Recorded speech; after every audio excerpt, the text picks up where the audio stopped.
తిరుపతి శ్రీ కోదండరామస్వామివారి బ్రహ్మోత్సవాల్లో భాగంగా స్వామివారు సూర్యప్రభ వాహనంపై దేదీప్యమానంగా ప్రకాశించారు. ఆలయ 4 మాడ వీధుల్లో వాహన సేవ వైభవంగా జరిగింది. భక్తులు అడుగడుగునా కర్పూర హారతలు సమర్పించి స్వామివారిని దర్శించుకున్నారు. అనంతరం శ్రీ సీతా లక్ష్మణ సమేత శ్రీరామచంద్రమూర్తి ఉత్సవాలకు స్వపన తిరుమంజనం వేడుకగా నిర్వహించారు.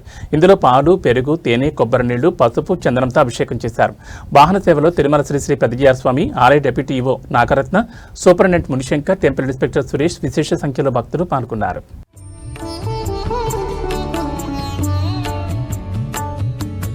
రాతిబతిమసేసిన రామచంద్ర నీ చేతిలోని దాననింతే శ్రీరామచంద్ర. రాతిబతిమసేసిన రామచంద్ర నీ చేతిలోని దాననింతే శ్రీరామచంద్ర.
ఎదురా రఘుపతికి నీవిటు రావణ, ఎదురా రఘుపతికి నీవిటు రావణ, నేడు ఇదేమి బుద్ధి తలచితివి ఇట్లాయ బ్రతుకు. ఎదురా రఘుపతికి నీవిటు రావణ, నేడు ఇదేమి బుద్ధి తలచితివి ఇట్లాయ బ్రతుకు. ఎదురా రఘుపతికి నీవిటు రావణ.